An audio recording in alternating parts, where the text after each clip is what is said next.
Path of Exile 2 has recently announced the new Druid class with new combat mechanics and some new abilities, and they reached out to me and asked me to test and see if it was a good Druid, but that's where they messed up. Because they didn't ask, is the Druid class fun to play, or is our Druid interesting, which could be answered by playing Path of Exile 2 and analysing their mechanics. No, they asked, is this a good Druid? To answer this question, we'd have to go back through gaming history, both video and tabletop games, gather all the classic Druids we can find, work out what they do best in their relation to combat techniques, cultural relevance, aesthetic, variety of weapons or armor, versatility within a game, and impact on the gaming world in general. And then see how the Path of Exile 2 Druid stacks up against that, and this sounds like a rather time-consuming job for a very competent scholar. Unfortunately, they were all busy and I've only got 3 days. So hello, I'm Josh Strifehays, and I've done exactly that. This video is sponsored by Path of Exile 2, and it's absolutely not the video they wanted or were hoping I would make, but it's too close to the release date to change anything now.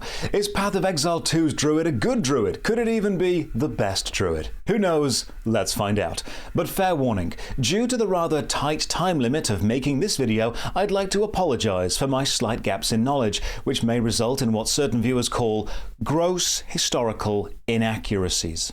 To start with, what is a Druid? Wikipedia describes a Druid as, "We're sorry we've made several attempts to reach you lately, but it's Tuesday the 9th of December and we still need some help. We're happy you consult Wikipedia often," which is a strange introduction, but it goes on to explain that Druids were respected teachers and cultural leaders within Celtic culture. But who are the Celts? Well, they were a civilization based mainly in the British Isles, specifically Scotland and Ireland in the Middle Ages. The Celts themselves became quite powerful quite fast because their lumberjacks work 15% faster and their livestock couldn't be stolen while in line of sight. Also, their castles healed all allied infantry within a 7-tile radius. However, their unique unit, the Woad Raider, is weak against archery units and cavalry. You'll notice how I said the British Isles and not the UK or Great Britain. Refer to this handy chart to understand why, because if I didn't, Ireland would be mad at me. Druids pop up repeatedly in Irish and Scottish culture, which, being English, I know nothing about. Wikipedia tells me the English word for Druid is derived from the Latin word Druid, so I'm glad we cleared that up. I then messaged my Scottish friend Conzo to ask him how his Scottish heritage has been shaped by the country's deep cultural links to Druidism.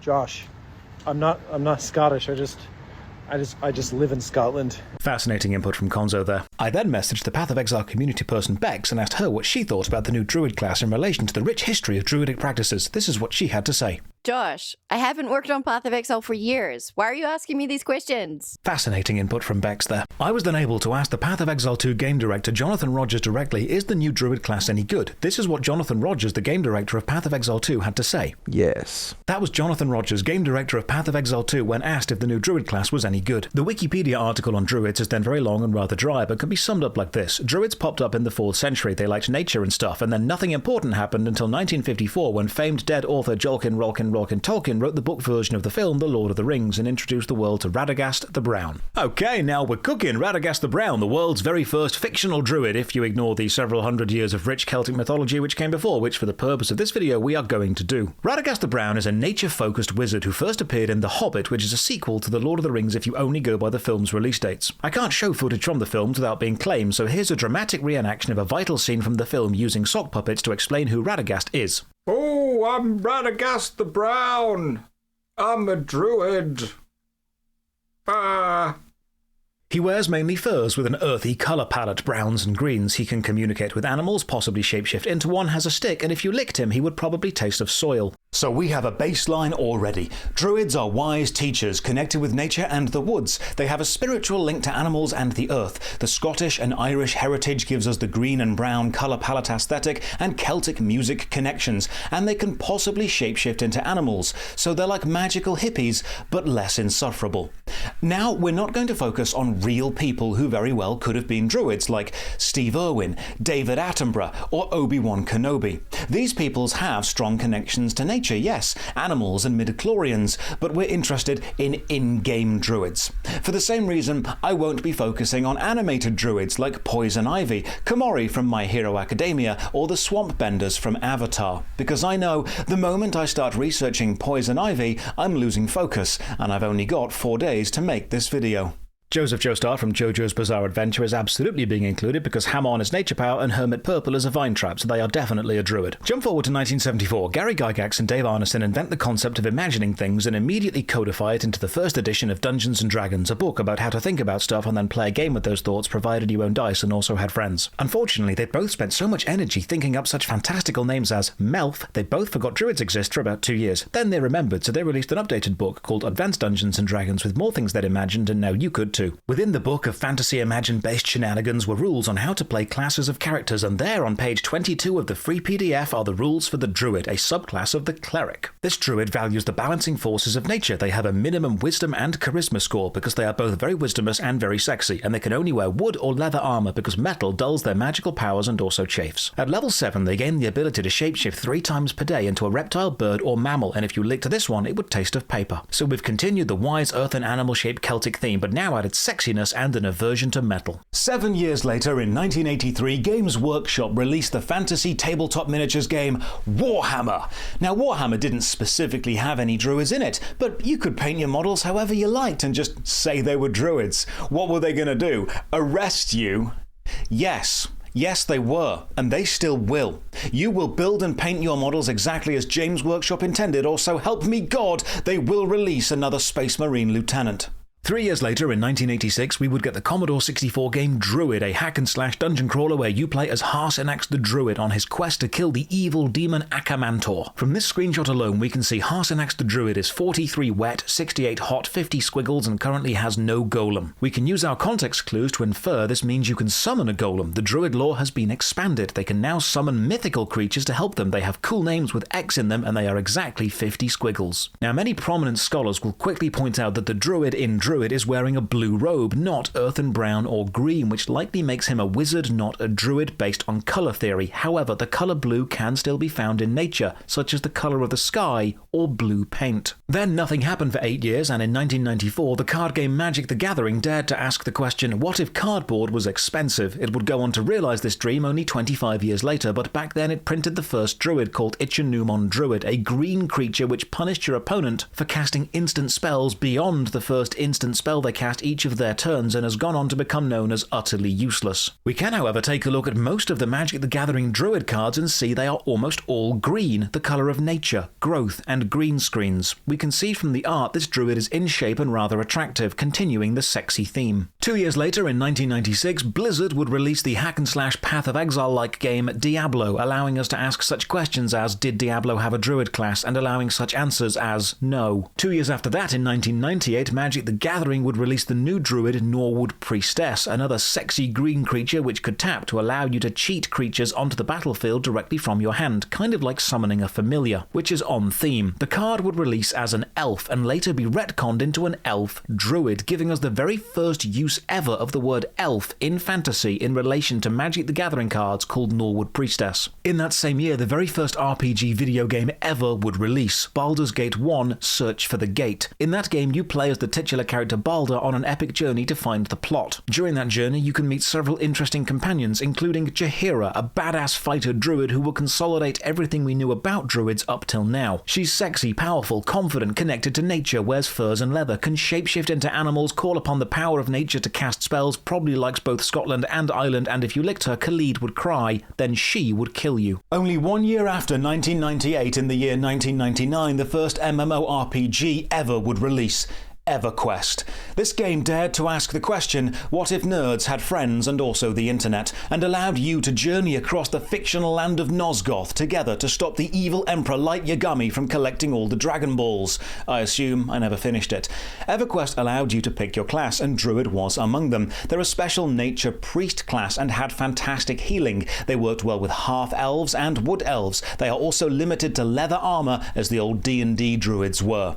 They can also work toward epic equipment like Staff of Ever-Living Brambles, which is basically just a stick, but like a really good one, like the kind you find on a walk and then feel quite sad about leaving behind. Enter the millennium, the year Robbie Williams, who is not a druid as far as we know, wrote a song about, called Angels, and the world got the first ever sequel to an RPG video game, Baldur's Gate 2, The Journey to Find the Gates Continues, which dared to ask the question, what if Chihiro was also in this one, but also a bit more fleshed out and better in every way? And the answer was it would be a pretty good game, and she's also a great druid still. Then the sequel to the Path of Exile-like game Diablo would release. It would be called Diablo 2 and also not feature a druid class because Blizzard clearly hates Scotland. Then in 2001, Druids would really enter the mainstream with the genre-defining video game The Mystery of the Druids, which really defined the genre of games which presented mysterious druids and asked the player to interact with this situation. The game followed Brent, an inspector from Scotland Yard, which is legally the only yard allowed to arrest druids, as he solves a series of murders in England. Mystery of the Druids would go on to be reviewed by Mandalore Gaming and known as one of the review videos ever. In the same year, the MMORPG Dark Age of Camelot would release and is still somehow online and might have a druid class. I don't know, I didn't check. Also, the Path of Exile-like game Diablo 2 would realise its lack of druid and release the expansion Lord of Destruction, which brought with it the new druid class, which was so good at destroying things they named the expansion after it. I don't have any footage of Diablo 2, so I just put this Path of Exile 2 footage in 640p, and if you squint at it from a distance, it's kind of similar. We're now 10 minutes into a video Path of Exile 2 are paid for where I haven't talked about Path of Exile too much. Jonathan, are you okay with this? Yes. Fantastic. In 2002, we got two fantastic RPGs, the Dungeons & Dragons game Neverwinter Nights 1 and the Elder Scrolls Morrowind, which would be the only year ever where a Neverwinter Nights game and an Elder Scrolls game would release in the same year, apart from in 2006 where it happened again with both games' sequels. Neverwinter Nights features the Druid class because it was a Dungeons & Dragons game and legally and spiritually bound to do so, otherwise the spirit of Gary Gygax would haunt the developers, which was impressive as he wasn't dead back then. And Morrowind didn't feature druids, but you could just fight with a stick and wear leather armor if you wanted to. You had that kind of freedom. Then the year 2002 happened, one of the best years for novelty-shaped year glasses. The best druid news this year came from old school RuneScape, which at the time was known as New School RuneScape, in the form of the Druidic Ritual Quest, where you helped the druid cake mix make a potion, which not only unlocks the herb lore skill in the game, but also reinforces the idea that druids are natural, magical, green, and have cool names with the letter X in them. 2 years later, in 2004, World of Warcraft released, which was the very first MMORPG ever called World of Warcraft. This game asked the question, what if EverQuest was good? It also brought several new classes, one of which was the Druid. This class focused on shapeshifting into different versatile animal forms, could only wear cloth or leather armor, and fought using the power of nature. Even their abilities had names evocative of the forest, like Mark of the Wild, Thorns, or Hibernate. The class symbol was mostly greens and browns, wood, horns, vines. Even their class music sounds like a tranquil forest. The important question, though, was, are they sexy? Yes. Yes, they were. In 2006, history repeated itself by having a Neverwinter Nights game and an Elder Scrolls game both releasing, with the former having a Druid class because it was a Dungeons & Dragons game, and the latter not because it wasn't, and Todd Howard clearly hates Druids. Then 3 years later, Dragon Age Origins comes out, and Morrigan is definitely a Druid. I know technically she's a mage, but she's a witch of the wilds and can shapeshift into a spider or a bear. She wears leather, has a magical stick, has probably at least been to Ireland, and is hot. She is a Druid. Also this year, the company Paizo, responsible for publishing several Dungeons & Dragons supplements, were unfortunately let go by Wizards of the Coast, so with their newfound artistic freedom, they decided to find their own path in the world and released Pathfinder, which is Dungeons & Dragons for people who are momentarily annoyed by Dungeons & Dragons and want to play another Dungeons & Dragons-like game before giving in and returning to Dungeons & Dragons. Druids in Pathfinder belong to one of 7 orders, are connected to nature, mostly green, have animal companions, can cast magical spells, and shapeshift. Dungeons & Dragons may have had Druids, but they never had an iconic Druid who looked like a troll doll fell backwards through an 80s hair metal compilation. Pathfinder fixes this. Then in 2011 we got Skyrim, which was a prequel to the Skyrim Legendary Edition we got in 2013, which was a prequel to the Skyrim Special Edition we got in 2016, which was a prequel to the Skyrim on the Switch Edition we got in 2017, which was a prequel to Skyrim VR in 2018, which was a prequel to the Skyrim Anniversary Edition in 2021, and none of them have a Druid. However, the MMORPG Rift did have a Druid. It had the Druid class, which featured the ability Wild Strike, which deals damage to up to 5 different enemies. 5. That's a huge amount of enemies, provided there are 5 or fewer enemies on screen. The soul tree for the Druid also features a mostly green background, and if you licked it, it would taste like your monitor. Then in 2013, it finally happened. Now, if you've watched this channel before, you may have heard of an underground niche series called Final Fantasy, and you might be thinking, surely there's a druid in a Final Fantasy game. Well, amazingly, up until now, no, there hasn't been. Druids did appear as enemies in Final Fantasy V, but no one played that one. They only became a playable class in everyone's favourite Final Fantasy. That's right, it's Final Fantasy Tactics S, the mobile-only social game which would last a year and then die in 2014, likely because the Druid class was just too powerful, and the Final Fantasy franchise wasn't ready for the raw sexual force of a nature-focused magical stick wielder.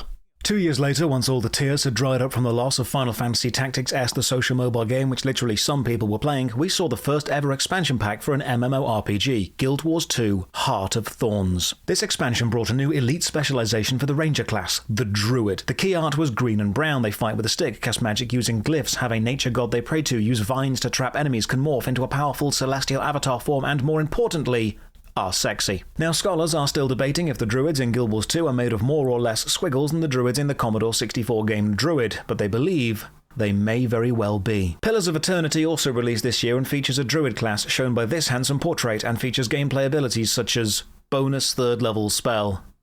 I don't know, I never played it. In 2021, Age of Empires 4 released and, according to Google's AI search function, features a Scottish civilization which has a Druid unit which gathers resources just from standing near them and heals other friendly ground units. Except it doesn't, because I've played Age of Empires 4 and I know it doesn't have a Scottish civilization. I checked and discovered that this AI summary was made by pulling info from a fan-created Scottish Empire idea on the Age of Empires forums, and this is why you never trust AI and instead trust actual humans like me to deliver you correct and factual information. 2023 saw the release of the first ever Dungeons & Dragons live-action film titled Dungeons & Dragons, the first ever live-action film of the game of the book. The film follows a party of adventurers as they attempt to stop the titular dragon escaping the titular dungeon and murdering Hugh Grant. One of the main characters, Doric, is a tiefling druid. They wear leather, wild shape into a bird, a deer, and later a giant owlbear. They fight using a slingshot, which is just as adorable as it is impractical, and generally have a bit of an attitude but respect nature. That same year, we got one of the most popular RPGs ever, Baldur's Gate 3. Finally, we found the stupid gate. This game flung Dungeons & Dragons into the cultural zeitgeist by giving the people what they really wanted, a sex scene between a hunky druid and a twink vampire, while the druid was in bear form. And, on top of this, they brought back Jaheira, which is the sexy cherry on a sexy cake, and she's even hotter in this game. If you licked these druids, they'd lick you back, and you do not have the armor class to survive that. And that is every main druid in every gaming sense.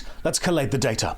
Nature-powered spellcasters who shapeshift into animal forms, work in harmony with the forest, and generally wear leather or fur armor, wielding magical sticks. They're wise, charismatic, and often able to control multiple enemies at the same time in combat. They focus on harmony and versatility. They are generally green or brown, have roots in Celtic society and mythology, and are sexy.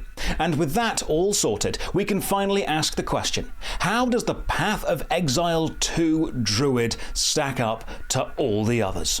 First up is the Druid green and natural. Yes, so green. The title key art, green. The subtitle font on the info page, green. The plant behind Jonathan while he's talking about the Druid, you guessed it, it's green. The expansion symbol is vines, wood, stone, moss. It's as natural as a guy who won't win Mr. Olympia. Then, is it Celtic? Don't know. Probably. Look at the symbols on his chest. Are they Celtic? No idea. No one knows. If only Scotland and Ireland were real, we could maybe check, but they aren't. So how about governing stats? Well, the Path of Exile 2 Druid is a combo strength-intelligence class, which deviates slightly from the established canon of wisdom and charisma, but maybe when you're fighting against an ancient bloodthirsty civilization of the Vaal, it's wise to be absolutely jacked, and intelligence is always sexy, so with only a little bit of creative thinking, we're back on track. Next up, shapeshifting. Oh my god, yes, this druid has shapes and they do be shifting. This druid not only wields sticks, look, there he is in the key art wielding the hell out of that stick, but also talismans which grant them the ability to channel animal forms. You can choose which form a talisman will give you and each one is a different element. Now, while in human form, you can cast various spells like Volcano Ground Effects or Grasping Vines, which is of course lovely, but the true depth of stacking mechanics comes from interacting with these effects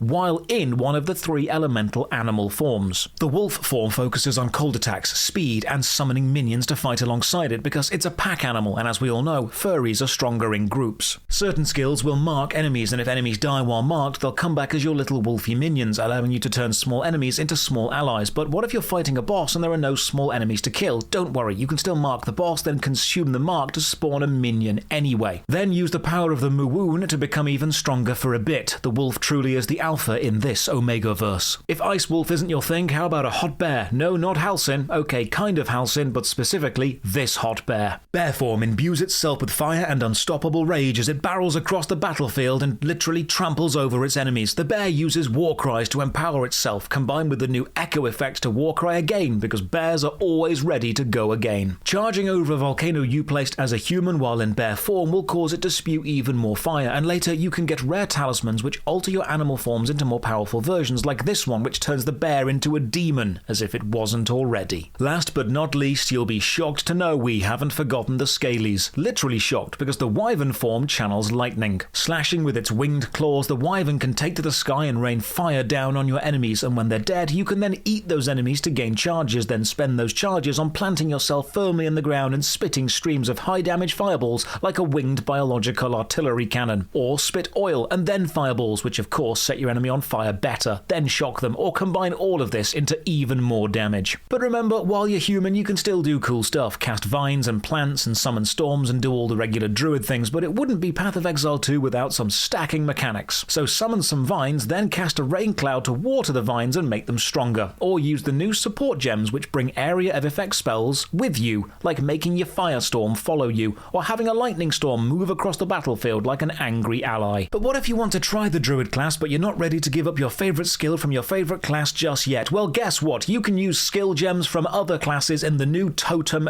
meta gems. You can fit these with almost any skill gem and then spend power or endurance charges to make the totems, and they cast the spells at your enemies while you're busy voring them as a wyvern, because that's just how the druid rolls. It's all about sharing and caring, baby. Or maybe, just maybe, you're one of those terrifying people who looked at the Path of Exile 2 skill tree and said, you know what, this doesn't have enough choice. Well, okay, fine. Take the Oracle class Ascendancy, which is all about time manipulation, and you'll get access to over 130 new passives in the skill tree. That's insane. Listen, here's Jonathan saying the same thing. When you first become an Oracle, you'll notice over 130 new extra passives appear in the Druid section of the tree. Jonathan, are you sure you want to add over 130 new passives to the Druid skill tree? Yes. Do these passives open up an insane amount of build possibilities with the Druid? Yes. Does one of them let Bearform sleep with the Arbiter of Ash? No. The other ascendancy is the Shaman. These harness their rage and do more damage the angrier they are, which is honestly the most thematic representation of Scottish culture ever. 10 out of 10 flavour win here. So yeah, nature-focused spellcasters who transform into different animals, control lots of enemies, and have huge versatility. Green, brown, Scottish, sexy. This is a Druid. Path of Exile 2 has a Druid now. It's the last of the Druids, the very last one, and it's a good one. Go and play it right now. Jonathan, can I go and play the Druid class right now, please? Yes. Fantastic. Cheers, mate. Check the video description for a link to go and play Path of Exile 2, and a massive thank you to the Grinding Gear Games team for being a bunch of good sports and allowing me to make this video. Path of Exile 2 new Druid class out now. Go and play it. Right, that's all from me. You guys have a great day.